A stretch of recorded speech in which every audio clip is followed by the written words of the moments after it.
Dans un monde rationnel, banal et prévisible, rien n'est plus intriguant, rien n'est plus fascinant et angoissant que le sentiment de mystère qui nous envahit lorsque nous faisons face à l'inconnu. Le 5 avril 1925, un visiteur se présente à une demeure cossue du boulevard Anderson dans le quartier de Westgate à Winnipeg. L'homme participera à l'une des plus étonnantes expériences sur la communication avec l'au-delà.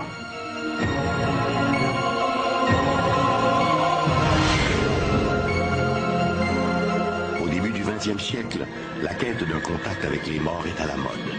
Tout le monde s'improvise médium. Qu'arriverait-il si l'un d'eux tenait dans ses mains la destinée du Canada?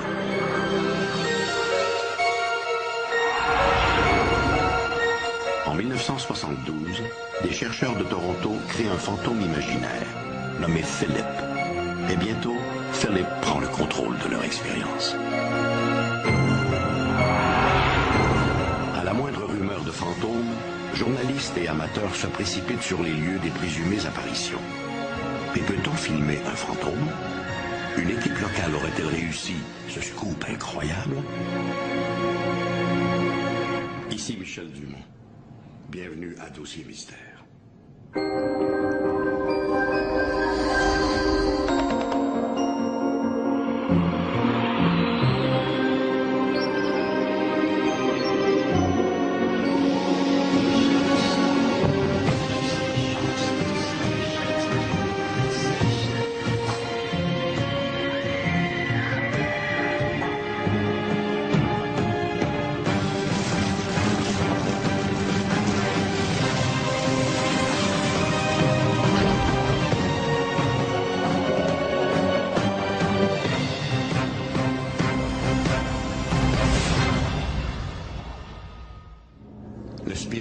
C'est l'art de communiquer avec les défunts.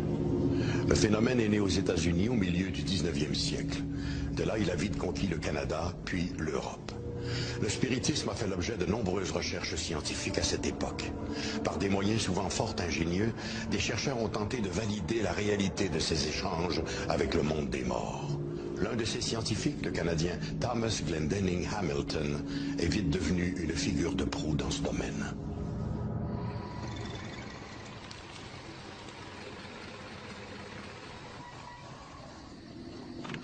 La soirée est encore jeune lorsque la voiture s'immobilise devant une chic demeure du boulevard Anderson, dans le quartier huppé de Westgate.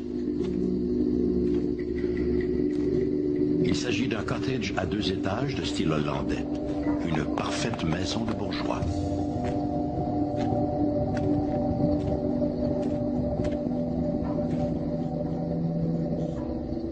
Par les grandes fenêtres illuminées du premier, l'homme remarque que la maison semble déserte, mais il sait qu'il n'en est rien.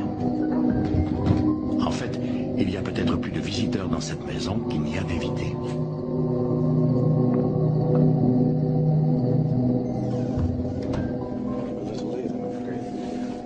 L'homme vient rejoindre un groupe rassemblé dans une pièce spécialement aménagée au 2e étage. Des hommes et des femmes sont assis sur des chaises, formant une sorte de fer à cheval. Aux invités, une quinzaine d'appareils photographiques. Leur objectif braqué sur le groupe. Tous les appareils sont reliés à un déclencheur à distance. Au centre est placée une petite table en bois. En silence, tous les participants se prennent par la main et collent leurs pieds sur ceux de leurs voisins, formant ainsi une chaîne humaine. Commence alors l'étrange séance. L'esprit, ami de l'autre monde, désirez-vous communiquer avec nous? Mes amis, êtes-vous là? Soudain, un bruit se fait entendre, celui d'un meuble mal ajusté qui vacille sur ses pattes. Finalement, dans l'éclair du flash, c'est l'étonnement. La table flotte maintenant à l'envers, à 1 mètre du sol. Tous n'ont qu'une pensée, pourvu que la photo soit bonne. Au lendemain de la Première Guerre mondiale, alors que l'on enterre quelques 8 millions de victimes du conflit, l'intérêt pour les recherches psychiques et communication avec l'au-delà connaît un regain sans précédent. En France, l'Institut Métapsychique International se livre à toute une série d'expérimentations sous les directives du docteur Charles Richet, prix Nobel de médecine de 1913. Au Canada, c'est aussi un médecin, le docteur T.J. Hamilton, qui va devenir le fer de lance de cette recherche controversée. Le docteur Glenn Hamilton est un personnage fascinant. Il est né en Ontario et s'est établi au Manitoba où il est devenu médecin. Sa carrière a été très riche. Il a été membre du corps législatif du Manitoba et est l'un des responsables de la faculté de médecine de l'Université du Manitoba. Durant les années 1930, il était aussi sans doute le plus célèbre chercheur canadien en parapsychologie. Un ami à lui, le Dr Allison, qui était attaché au département d'anglais de l'Université du Manitoba, s'est rendu aux États-Unis pour y voir une femme qui, par le biais d'une planchette Ouija, disait recevoir des messages d'une défunte du nom de Patience Worth. Cette Patience Worth aurait dicté de l'au-delà toutes sortes de livres allant de la nouvelle à la poésie, et ce, à un rythme étonnant. À son retour, le Dr Allison a parlé de cette histoire à Hamilton. Je crois que c'était en 1918, et c'est probablement ce qui a allumé son intérêt. Thomas Glendinning Hamilton a commencé à s'intéresser à la recherche psychique après la mort de son jeune fils, survenu à la fin de la Première Guerre mondiale. Je pense qu'il a été incapable d'en faire son deuil et que cela a probablement contribué à éveiller son intérêt pour l'au-delà, peut-être pour découvrir ce qui était advenu de son fils.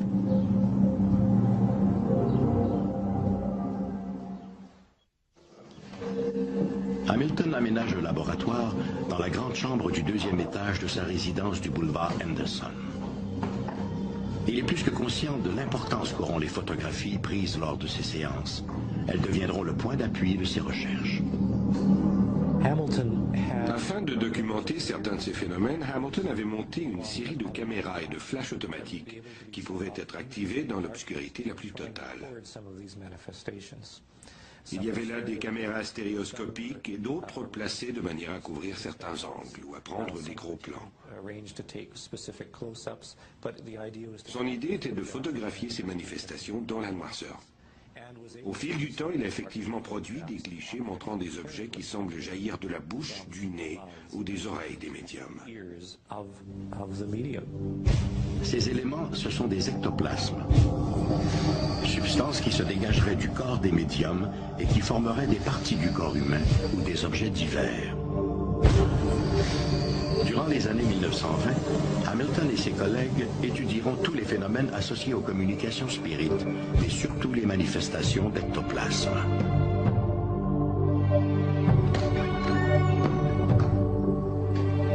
Fidèle à sa règle, Hamilton ne fait appel qu'à des médiums non professionnels, bénévoles, qu'il connaît personnellement et qui acceptent de se soumettre à toutes les mesures de contrôle qu'il leur impose. À son arrivée, le médium est fouillé de façon à s'assurer qu'aucune substance étrangère ne puisse être introduite dans le laboratoire. Ensuite, une fois dans la pièce, le spirit est invité à tendre les mains aux participants placés à ses côtés. Durant toute la tenue de l'expérience, les mains du médium ne quitteront pas celles des gardiens. Et c'est pendant la transe que les esprits se manifestent par le biais d'ectoplasmes.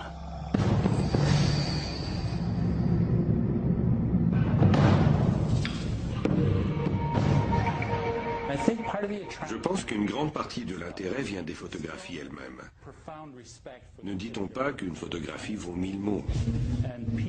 Les gens croient ce qu'ils voient sur les photographies. Hamilton était un médecin, une profession qui lui assurait une position de choix dans la communauté et une aura d'honnêteté et d'intégrité. Il était membre du Parlement provincial et jouissait d'une grande crédibilité.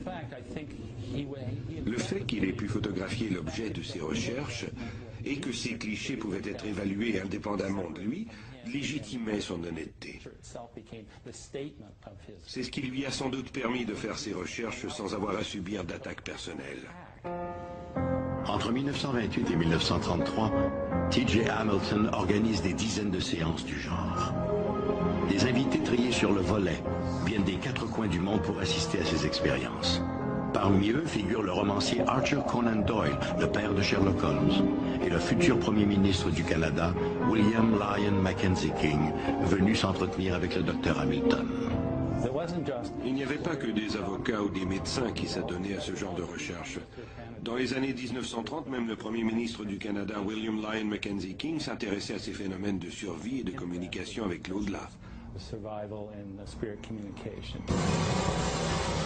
Si les séances et les photos réussissent à convaincre Hamilton et ses compagnons que l'âme survit après la mort, nombreux sont ceux qui n'y voient qu'une supercherie. Il est tout à fait certain que Hamilton croyait en ces phénomènes. Je pense que lui n'aurait jamais accepté de participer sciemment et volontairement à une fraude, quelle qu'elle soit. Cela dit, il est vrai que plusieurs photographies sont douteuses, et c'est ce qui entretient l'idée que des fraudes ont quand même pu être perpétrées par certains des participants.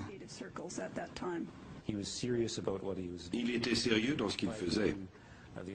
Ses recherches étaient rigoureuses et il appliquait une certaine méthodologie scientifique.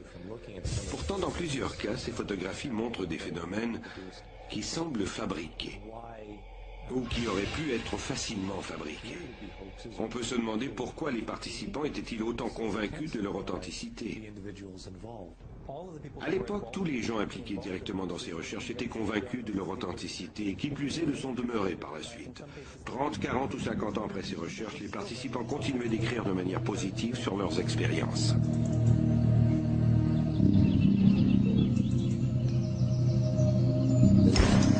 Plusieurs des médecins et des politiciens impliqués ont raconté qu'il aurait été très difficile pour le médium d'introduire quelque chose dans la pièce. Et rien n'en sortait non plus. La pièce elle-même était vérifiée. Et personne n'aurait pu y laisser quelque chose qui aurait pu être utilisé par la suite pour faire croire à une manifestation. Il y avait donc de nombreuses restrictions et une excellente méthodologie pour étudier ce qui se passait tout en éliminant la possibilité d'une manipulation. Hélas, la fraude ne peut jamais être tout à fait exclue. À la fin de chaque séance, un procès-verbal des événements observés était signé par chacun des participants. Il est donc peu vraisemblable que tous ces gens aient donné leur aval à de tels canulars. Les sceptiques affirment qu'il aurait été plus profitable de conserver un échantillon de ces ectoplasmes pour l'analyse, plutôt que de les photographier. De plus, comment se fait-il qu'aucun médium ne produise aujourd'hui de ces ectoplasmes si populaires jadis? Le phénomène des téléplasmes est très intéressant. À cette époque, c'était un phénomène très répandu, un phénomène à la mode, dirait-on. Dans certains cas, les téléplasmes présentaient des images de personnes ou d'objets. Aujourd'hui, les gens regardent ces photographies et les trouvent tout à fait ridicules. Aujourd'hui, nous cherchons davantage le divertissement. Au fil du temps, nous nous sommes tournés vers la radio, la télévision et plus récemment les jeux vidéo et l'Internet. L'idée de se réunir tous les soirs, semaine après semaine, pendant des mois uniquement pour produire ce genre de phénomène est tout à fait ennuyeuse. C'était si ennuyeux que plusieurs médiums travaillant avec Hamilton ont souhaité mettre fin à ces rencontres. Ajoutez à cela que plusieurs d'entre eux ignoraient ce qui se passait puisque les phénomènes étaient produits en transe, donc à leur insu. Je pense que le fait que des phénomènes comme l'écriture automatique, les ectoplasmes ou les téléplasmes puissent être facilement reproduits par des magiciens de scène a tiré un trait sur ce genre de démonstration, puisqu'elles sont trop faciles à truquer. Les gens demandent des preuves plus concrètes.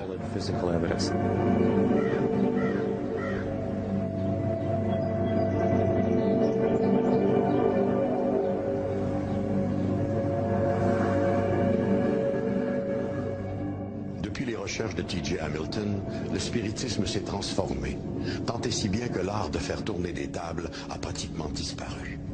Aujourd'hui, les médiums canalisent directement les énergies de l'au-delà, d'où leur nom de channelers. Mais au fil des ans, une chose n'a jamais changé. Notre insatiable désir de garder ce contact privilégié avec les personnes disparues qui nous ont été chères. Un désir qui, à défaut d'être rationnel, n'en reste pas moins très humain.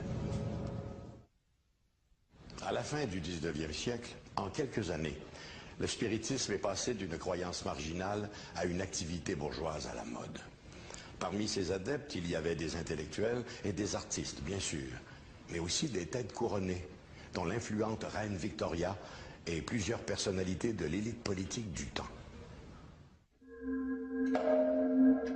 Dans la grande maison de l'avenue Laurier, à Ottawa, règne un silence inhabituel. Cette vaste résidence à 3 étages, qui généralement fourmille d'invités et de domestiques, semble pour l'instant tout à fait déserte. Ou presque.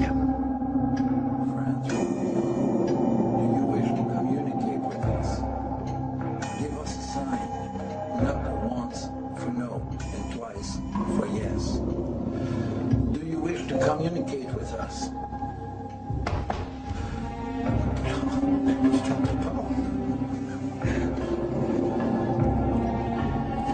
For several months, I've been thinking to resign from the Liberal Party. Should I do it?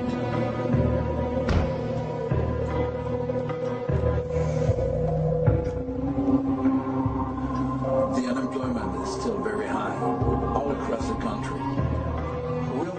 Program proposed by Mr. Bennett change something?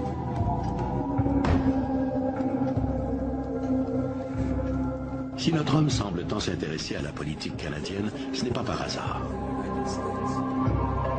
C'est que notre réputé médium se nomme William Lyon Mackenzie King, chef du Parti libéral du Canada.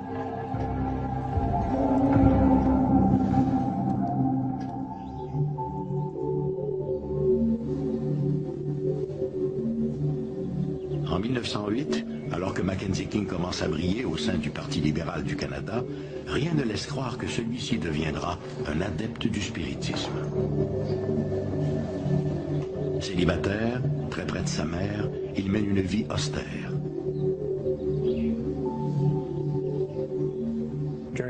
Durant la Première Guerre mondiale et juste après, la famille a commencé à se briser. Son père est mort, puis sa mère, son frère et sa sœur. Cette famille, ce cocon, le seul dans lequel Mackenzie King se soit senti confortable, a pratiquement été réduit à néant. Il a commencé à se sentir très seul. La perte de sa mère, qui avait exercé une emprise considérable sur lui, l'a certainement angoissé, la perte de sa mère après son décès. Le spiritisme est venu combler un besoin important dans sa vie. I see some people just around you. There's a woman, an old woman. It was not unusual. Ce genre d'intérêt n'était pas si marginal. Et faut-il le rappeler, pour Mackenzie King, cela n'avait rien de contradictoire avec ses propres convictions religieuses. Pour lui, ce n'était qu'un autre véhicule pour communiquer avec un univers inconnu.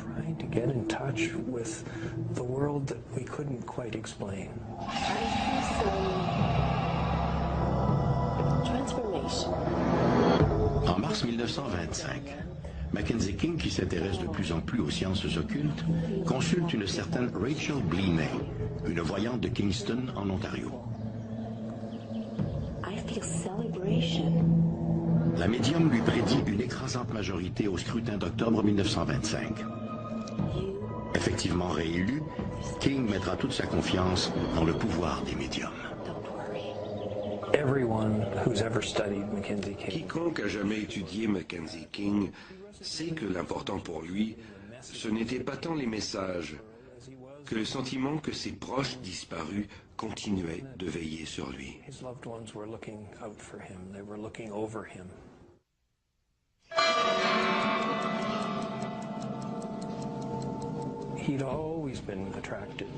Il a toujours été fasciné par certains nombres et par cette façon de comprendre le sens caché des choses.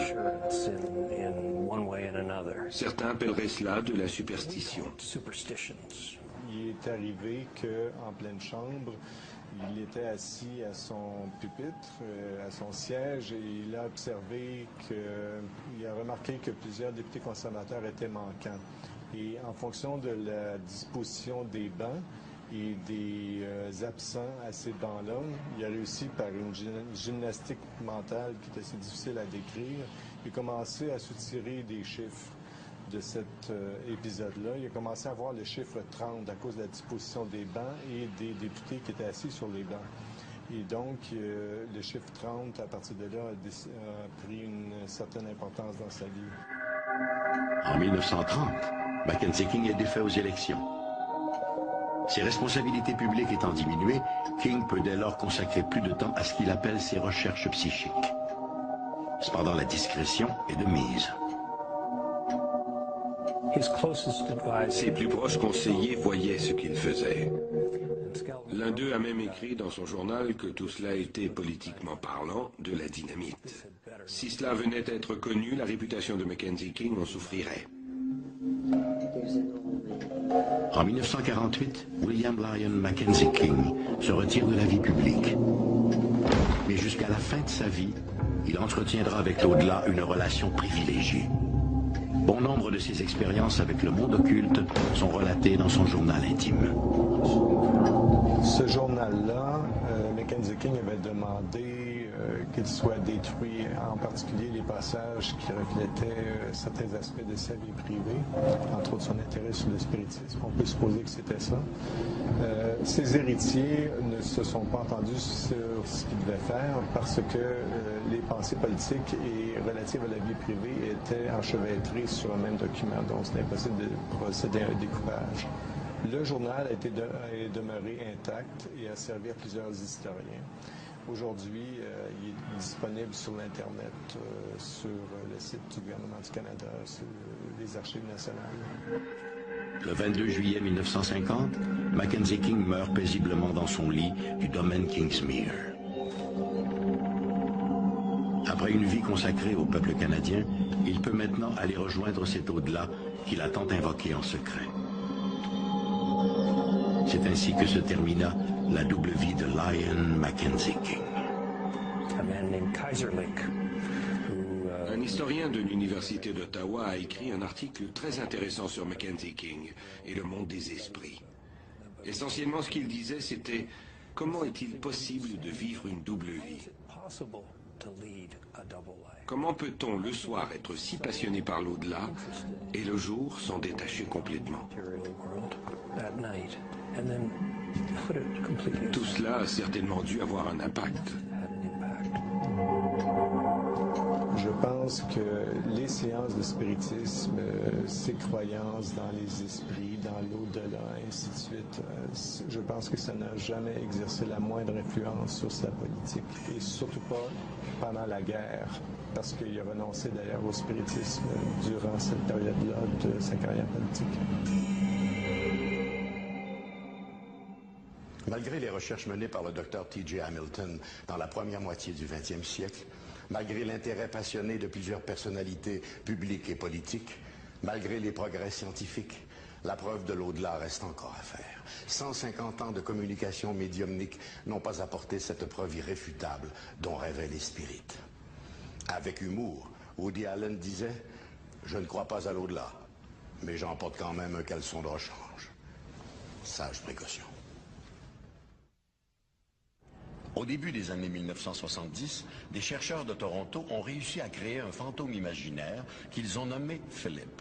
Lors de pseudo-séances spirites, ces chercheurs sont parvenus à reproduire tous les effets généralement associés à des manifestations d'outre-tombe. Coups frappés, lévitation d'objets, réponse à des sujets ignorés des participants. Aujourd'hui, l'expérience de Philip le fantôme demeure la plus importante de toute l'histoire de la parapsychologie.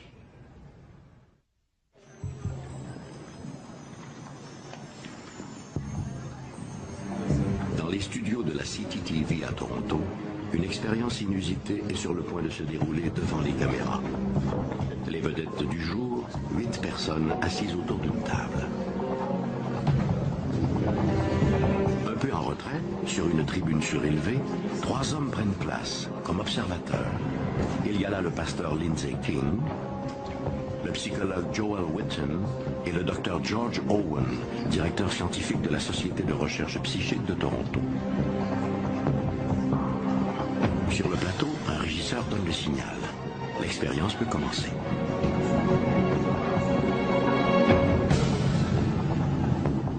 Les participants passent leurs mains à plat sur la table, puis entament leurs incantations.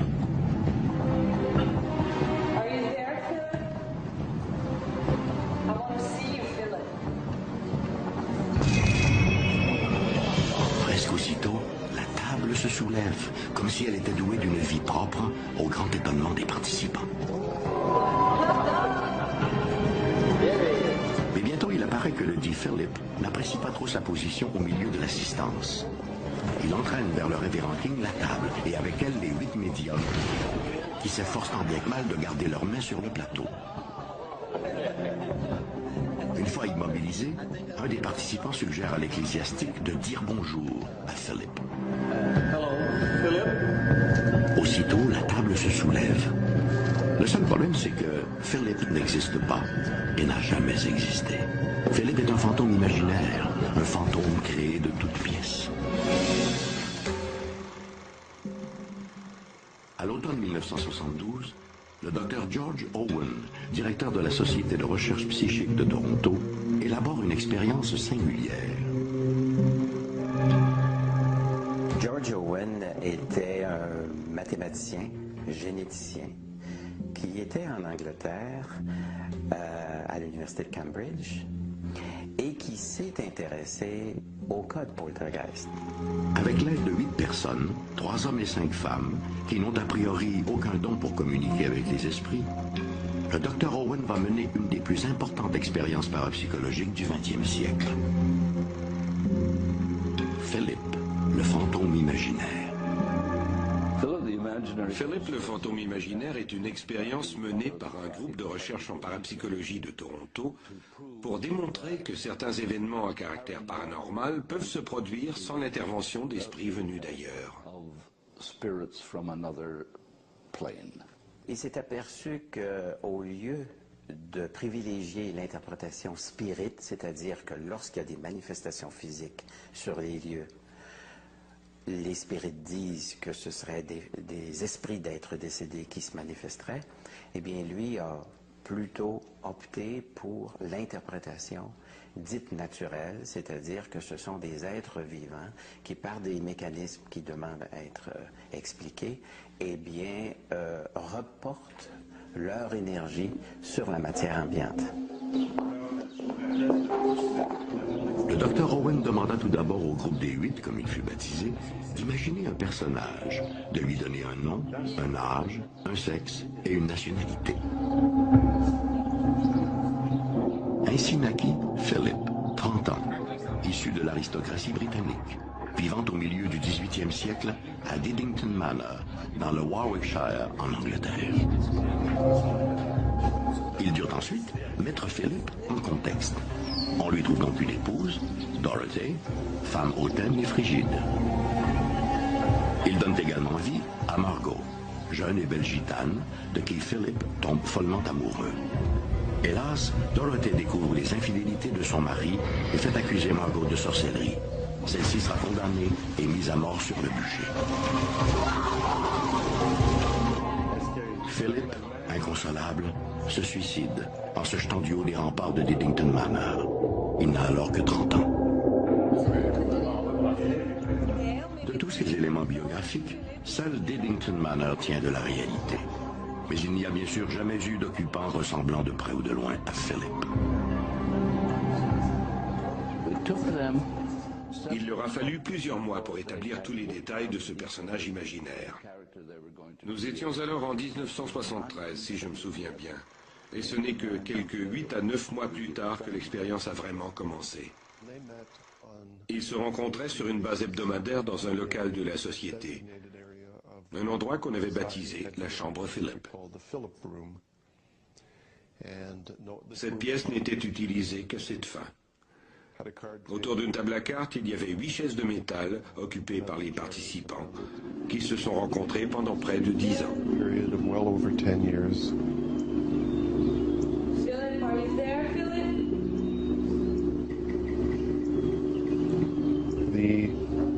Dans un état de méditation, le groupe était assis en rond, autour autour d'un portrait de Philip, essayant de produire une apparition. 1 an plus tard, il ne s'était toujours rien produit. Aucun phénomène, aucune apparition. Philip, we're looking for you. Philip, give us a sign, please. Alors, au tout début de ces séances-là, on a développé une amitié. Cette amitié, au fur et à mesure des mois qui passaient, sans effet de psychokinésie ou de télékinésie. Et à un moment donné, donc, il change de stratégie. Et là, tout à coup, les premiers effets sont sentis. Alors, ce sont ces effets des coups frappés qui venaient au-dessus ou en dessous de la table, et puis des mouvements de table. Donc, des phénomènes physiques que l'on peut documenter. Give us a sign, Philip. Philip, are you there, Philip? Après 1 mois ou 2 de discussion avec le fantôme imaginaire de Philip, les participants ont commencé à entendre des coups sur la table. Les gens disaient par exemple « Bonjour Philip » ou « Allô Philip », et aussitôt, ils ressentaient un coup juste sous le bout de leurs doigts. Ou encore, si un visiteur se présentait et prenait place en disant lui-même « Bonjour Philip », il ressentait à son tour un cognement sous ses doigts. Ces coups étaient audibles et ont été enregistrés sur bande. Ils avaient aussi une enveloppe sonore tout à fait caractéristique. Nous avons publié tous les détails de cette étude sonore. Les cognements ont éventuellement cédé la place aux secousses de la table. Puis elle a commencé à se déplacer pour enfin se renverser littéralement sur le côté. Pour les participants, ces phénomènes étaient la preuve du succès de l'expérience.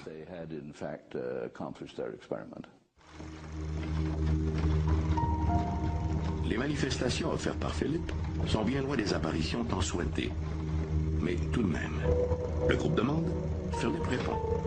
Et étonnamment, ses réponses sont toujours en accord avec sa supposée biographie. Au gré des séances, Philip devient de plus en plus entreprenant. Après les 3 coups frappés, voilà qu'il se manifeste en soulevant la table, la faisant valser sur 2 ou 3 pattes. Nous avons été très prudents pour éviter toute forme de manipulation. À plusieurs reprises, nous avons tenu nos soirées de glissade. Nous placions sous les doigts des participants des feuilles d'un papier très fuyant. Si quelqu'un avait alors essayé de pousser sur la table, ses mains auraient glissé sur le plateau à cause du papier. Il est clair que dans ces circonstances, les mouvements de la table n'étaient pas produits par quelqu'un exerçant une poussée. Dans d'autres cas, lorsque l'occasion nous était donnée de filmer l'expérience, nous placions 2 participants, l'un en face de l'autre. Si l'un d'eux avait soulevé les genoux pour faire bouger la table, on l'aurait vu. Or, il est clair que ce n'était pas non plus ce qui se produisait. Philip, are you there, Philip? Nourris et encouragés par des résultats aussi spectaculaires, d'autres groupes dans le monde ont tenté la même expérience avec d'autres personnages imaginaires. Ils en ont à peu près tous tiré des résultats analogues, mais sans plus. À ce moment-là, on s'est dit qu'on avait trouvé la stratégie où on allie en même temps donc la spontanéité, la rencontre à chaque semaine, et aussi un certain encadrement expérimental. Et là, on s'est dit, on a trouvé la recette pour provoquer à volonté ce genre de phénomène-là. Eh bien, on s'est aperçu que cette seule stratégie-là n'était pas suffisante, mais il fallait aussi beaucoup de ténacité de la part des participants. Il semble donc que l'au-delà ne soit pas l'unique réponse aux manifestations de soi-disant esprits. Par contre, près de 30 ans après l'originale expérience de Philip, les parapsychologues demeurent tout aussi perplexes aujourd'hui qu'ils l'étaient à l'époque sur les mécanismes générant ces manifestations. Il est intéressant de noter que la communauté scientifique ne s'est jamais vraiment intéressée à l'expérience de Philip, pas plus qu'à toute autre expérience du même genre. Pourquoi, je l'ignore. Je suis personnellement convaincu que nous pourrions tous atteindre un certain niveau d'habileté psy, si nous savions comment y parvenir. Il est vrai que la communauté scientifique est toujours un peu à la traîne derrière l'expérience humaine. Je pense qu'il n'y a aucune autre raison. Que ce soit du côté de l'école spirit, que ce soit du côté de l'école parapsychologique, on ne peut pas arriver avec des preuves scientifiques parce que la preuve scientifique implique que non seulement on puisse observer les phénomènes, les reproduire à volonté, mais ensuite qu'on puisse les expliquer, c'est-à-dire avoir une théorie qui nous permet ensuite d'en prédire l'émergence. Alors finalement, le dossier reste ouvert. Malgré l'abondante documentation qui existe au sujet de l'expérience de Philip, celle-ci reste méconnue du public. Pourtant, à défaut de nous renseigner sur l'au-delà, cette expérience remet en question toutes nos valeurs et nos croyances sur la nature profonde de l'homme. L'univers de notre esprit serait plus méconnu que l'au-delà? Le mot allemand « Poltergeist » signifie « esprit frappeur ». Pour les experts, les poltergeists désignent des manifestations inexplicables qui se traduisent par des coups frappés dans les murs et par des meubles qui se déplacent comme s'ils étaient poussés par des mains invisibles. En 1989, à Beauport, près de Québec, une maison de la rue Monseigneur-Gauthier est devenue le théâtre de phénomènes insolites de type poltergeist. Et tout comme pour l'expérience de Philip, des caméras ont capté ces événements. Mais s'agissait-il réellement d'un esprit frappeur? En ce matin d'août 1989, le temps est gris à Beauport, en banlieue de Québec. Pendant que la jeune Nancy se prélasse dans son lit, sa mère termine son déjeuner. Soudain, un bruit sourd, juste au-dessus de la tête de Nancy, ramène celle-ci à la réalité. Quelques secondes plus tard, un autre bruit, cette fois beaucoup plus violent, la sort définitivement du sommeil.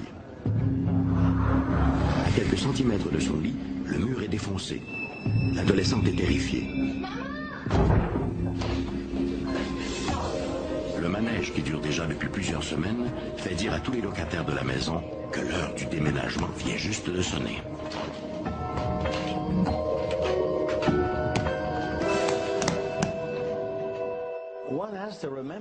Des choses étranges se sont passées à Beauport, près de Québec, à l'été de 1989. On a rapporté qu'une maison se donnait en spectacle de manière sporadique. Quel phénomène se produit dans la maison? Que le mur avance quand vous l'avez. Et puis, ça fait du bruit comme ça. Fait que vous ne pouvez pas avoir mieux que vous avez présentement dans le visage. Nous-mêmes avons été sceptiques. Quelqu'un frappe de l'autre côté. Mais des policiers ont été témoins du phénomène sans que personne ne se trouve dans l'autre appartement. Les locataires ont commencé à être témoins d'étranges phénomènes. Évidemment, tout cela les a effrayés et ils ont cherché des réponses. Mais qu'est-ce qui se passe ici? C'est Madame Godbout qui, la première, entend un bruit sourd venant du mur qui la sépare de sa voisine. L'impact est si puissant que le placo-plâtre se détache de la cloison. Madame Godbout croit Madame Cochrane responsable de ce bruit. Dans les 48 heures qui suivent le premier coup, les locataires de la maison rue Monseigneur-Gauthier entendront 19 de ces détonations. À chacune d'elles, c'est tout l'édifice qui vibre. Désemparés, les locataires contactent la ville de Beauport, qui envoie sur les lieux un de leurs inspecteurs en bâtiment. Il y a une madame qui m'a dit, quand j'y étais, ça venait juste de se produire. Elle a dit, restez ici, là, M. Dubé, ça va se reproduire. Puis elle a dit, appuyez-vous l'épaule après le mur, puis elle dit, allez voir, elle dit, qu'est-ce que ça fait? J'attendais des claquements. C'était des claquements, pas comme des petits coups de fusil. Et puis, je me suis appuyé l'épaule après le mur. Et puis, tout d'un coup, là, ça a frappé. J'ai été projeté assez pour être saisi. Fait que là, j'ai constaté qu'il y avait quelque chose qui était anormal qui se produisait. Après quelques jours, les nerfs sont à fleur de peau rue Monseigneur Gauthier. Tout le monde accuse tout le monde. Tout le monde soupçonne tout le monde et personne ne voit plus personne. Les locataires de la maison hantée, comme on dit dans le voisinage, ont un urgent besoin d'aide. Les pompiers et les policiers ont fait des enquêtes un peu partout, à savoir ce qui se passait dans cette maison-là. On a tout d'abord cru à des émanations de gaz qui auraient pu s'échapper du sol et créer une pression sur la structure de la maison. Gaz Métropolitain a alors dépêché une équipe technique afin d'y effectuer des analyses. Pendant qu'on était en dedans, on a entendu un bruit fort à l'étage, un bruit comme un coup de poing dans le mur. On est monté, on n'a vu personne, on n'a rien vu, mais on a terminé notre expertise, puis effectivement, il n'y avait aucune trace de gaz naturel et de méthane dans l'édifice.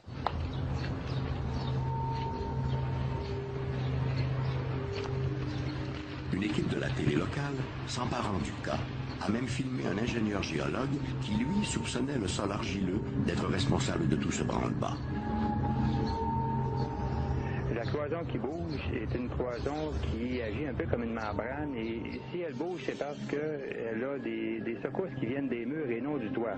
C'est ce qu'on appelle le tassement différentiel. La pression des murs sur la membrane proviendrait de l'effet d'assèchement du sol dû à l'absence de précipitation. Dans les jours qui ont suivi ce reportage, la région connut des précipitations abondantes, mais rien ne changea.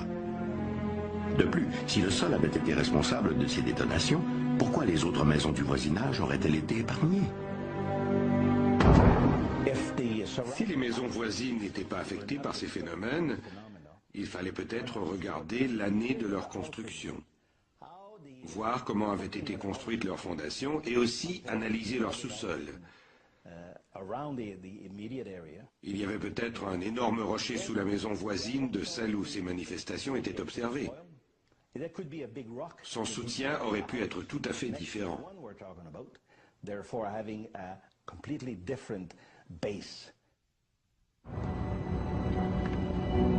En l'absence d'explication rationnelle de la part des experts, les rumeurs de poltergeist n'ont pas tardé à circuler. Le 4 août, en après-midi, la ville de Beauport ordonne l'évacuation de la maison afin d'assurer la sécurité de ses occupants.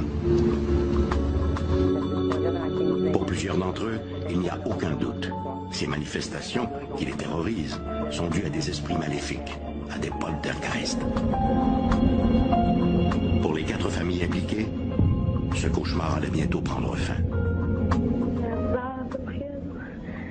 J'étais couchée, je n'ai pas eu bien mes connaissances, j'ai entendu du bruit, puis j'ai sorti de ma chambre. Tant que ce n'était qu'un mur qui était victime du phénomène, les autorités publiques toléraient la présence des locataires. Mais maintenant que plus d'un mur est touché ailleurs dans la maison, on ne prend plus de risques, on a exigé l'évacuation. À ce moment-là, les gens étaient presque en panique, propriétaires, locataires. Les gens avaient la crainte et ils avaient peur de ce qui se passait.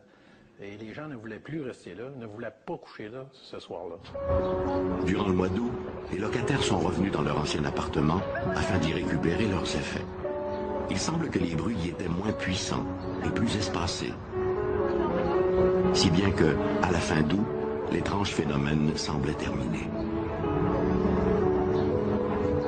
Les esprits avaient définitivement quitté l'immeuble du 3566 Monseigneur Gauthier. Je n'ai pas un fervent de fantômes, d'ovnis ou quoi que ce soit. Mais ce que je peux vous dire, c'est que la bâtisse est encore là et qu'elle est habitée. Selon moi, il est possible que l'été particulièrement sec de 1989 soit en quelque sorte responsable du phénomène de Beauport. Un phénomène dont l'explication est probablement naturelle.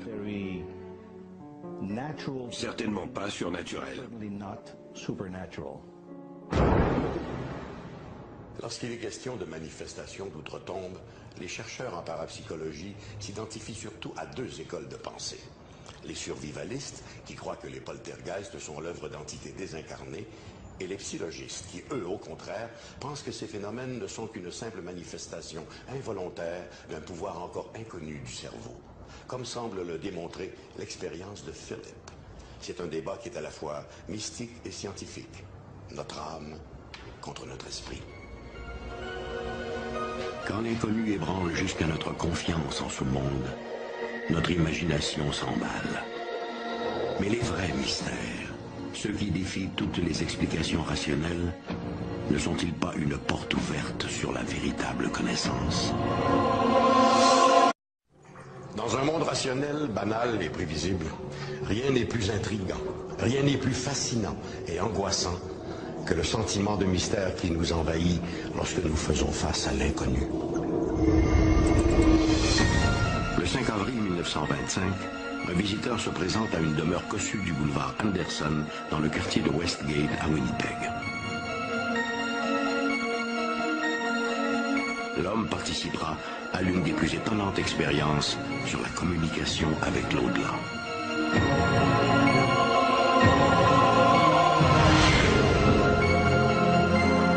Au début du XXe siècle, la quête d'un contact avec les morts est à la mode. Tout le monde s'improvise médium.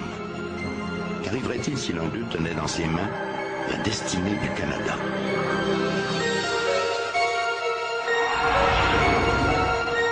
En 1972, des chercheurs de Toronto créent un fantôme imaginaire, nommé Philip. Et bientôt, Philip prend le contrôle de leur expérience. À la moindre rumeur de fantôme, journalistes et amateurs se précipitent sur les lieux des présumées apparitions. Mais peut-on filmer un fantôme? Une équipe locale aurait-elle réussi ce scoop incroyable? Ici Michel Dumont. Bienvenue à Dossier Mystère.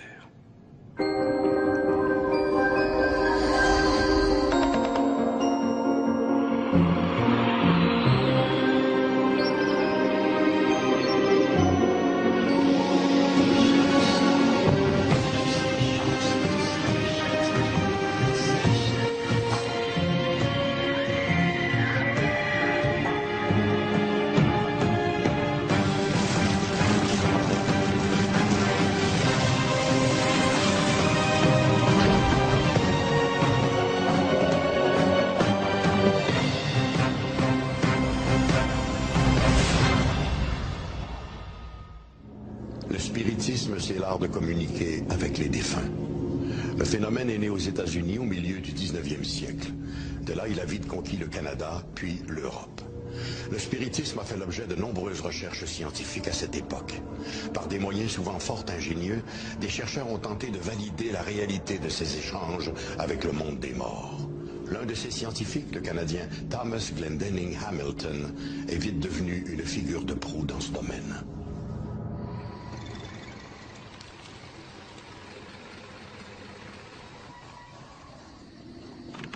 La soirée est encore jeune lorsque la voiture s'immobilise devant une chic demeure du boulevard Anderson, dans le quartier huppé de Westgate. Il s'agit d'un cottage à 2 étages de style hollandais, une parfaite maison de bourgeois.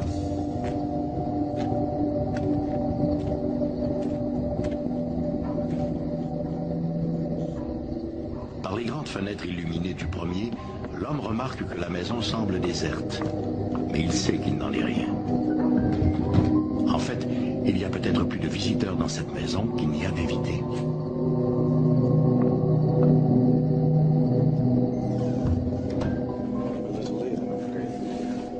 L'homme vient rejoindre un groupe rassemblé dans une pièce spécialement aménagée au 2e étage. Des hommes et des femmes sont assis sur des chaises, formant une sorte de fer à cheval. Dos aux invités, une quinzaine d'appareils photographiques. Leur objectif braqué sur le groupe. Tous les appareils sont reliés à un déclencheur à distance. Au centre est placée une petite table en bois. En silence, tous les participants se prennent par la main et collent leurs pieds sur ceux de leurs voisins, formant ainsi une chaîne humaine. Commence alors l'étrange séance. L'esprit, ami de l'autre monde, désirez-vous communiquer avec nous? mes amis, êtes-vous là? Soudain, un bruit se fait entendre, celui d'un meuble mal ajusté qui vacille sur ses pattes. Finalement, dans l'éclair du flash, c'est l'étonnement. La table flotte maintenant à l'envers, à 1 mètre du sol.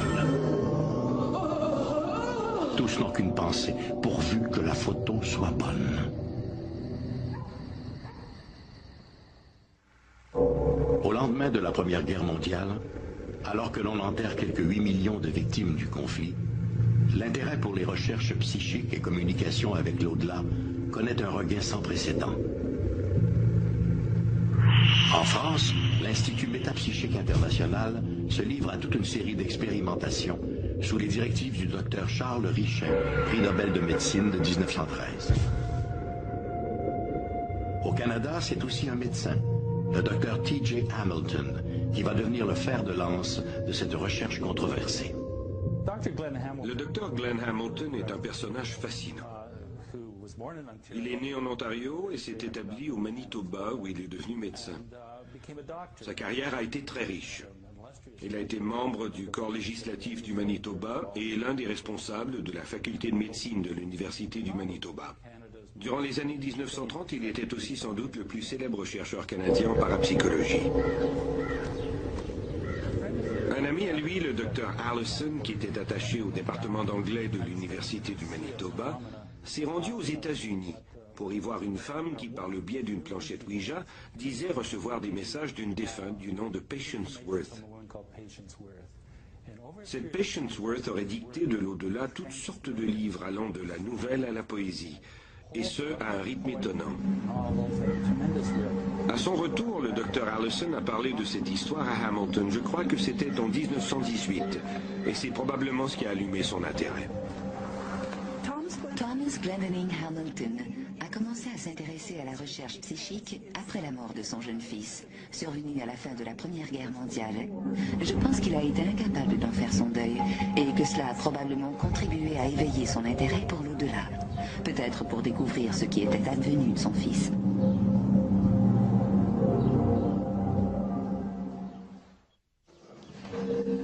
Hamilton aménage le laboratoire dans la grande chambre du 2e étage de sa résidence du boulevard Henderson. Il est plus que conscient de l'importance qu'auront les photographies prises lors de ces séances. Elles deviendront le point d'appui de ses recherches. Afin de documenter certains de ces phénomènes, Hamilton avait monté une série de caméras et de flashs automatiques qui pouvaient être activés dans l'obscurité la plus totale. Il y avait là des caméras stéréoscopiques et d'autres placées de manière à couvrir certains angles ou à prendre des gros plans. Son idée était de photographier ces manifestations dans la noirceur. Au fil du temps, il a effectivement produit des clichés montrant des objets qui semblent jaillir de la bouche, du nez ou des oreilles des médiums. Ces éléments, ce sont des ectoplasmes, substances qui se dégageraient du corps des médiums et qui formeraient des parties du corps humain ou des objets divers. Durant les années 1920, Hamilton et ses collègues étudieront tous les phénomènes associés aux communications spirites, mais surtout les manifestations d'ectoplasme.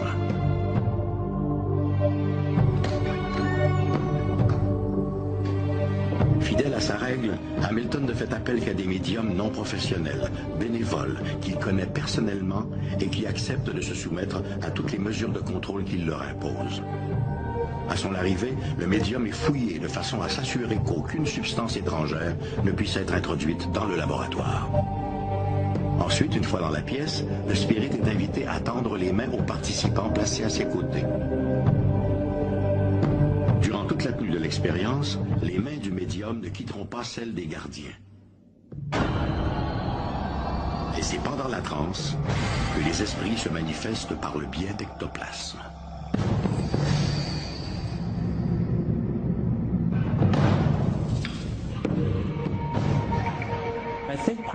Je pense qu'une grande partie de l'intérêt vient des photographies elles-mêmes.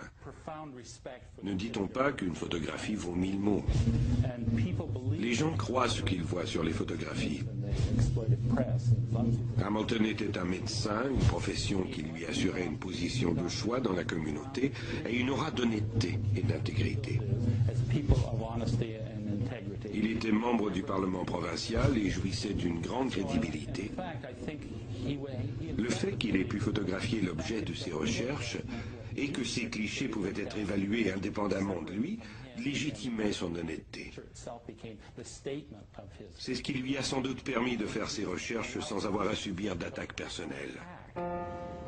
Entre 1928 et 1933, T.J. Hamilton organise des dizaines de séances du genre. Des invités triés sur le volet viennent des 4 coins du monde pour assister à ces expériences.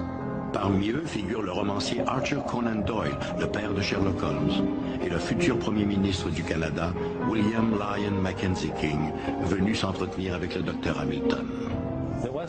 Il n'y avait pas que des avocats ou des médecins qui s'adonnaient à ce genre de recherche. Dans les années 1930, même le premier ministre du Canada, William Lyon Mackenzie King, s'intéressait à ces phénomènes de survie et de communication avec l'au-delà. Si les séances et les photos réussissent à convaincre Hamilton et ses compagnons que l'âme survit après la mort, nombreux sont ceux qui n'y voient qu'une supercherie. Il est tout à fait certain que Hamilton croyait en ces phénomènes. Je pense que lui n'aurait jamais accepté de participer sciemment et volontairement à une fraude, quelle qu'elle soit. Cela dit, il est vrai que plusieurs photographies sont douteuses, et c'est ce qui entretient l'idée que des fraudes ont quand même pu être perpétrées par certains des participants. Il était sérieux dans ce qu'il faisait. Ses recherches étaient rigoureuses et il appliquait une certaine méthodologie scientifique. Pourtant, dans plusieurs cas, ces photographies montrent des phénomènes qui semblent fabriqués ou qui auraient pu être facilement fabriqués. On peut se demander pourquoi les participants étaient-ils autant convaincus de leur authenticité. À l'époque, tous les gens impliqués directement dans ces recherches étaient convaincus de leur authenticité et qui plus est le sont demeurés par la suite. 30, 40 ou 50 ans après ces recherches, les participants continuaient d'écrire de manière positive sur leurs expériences.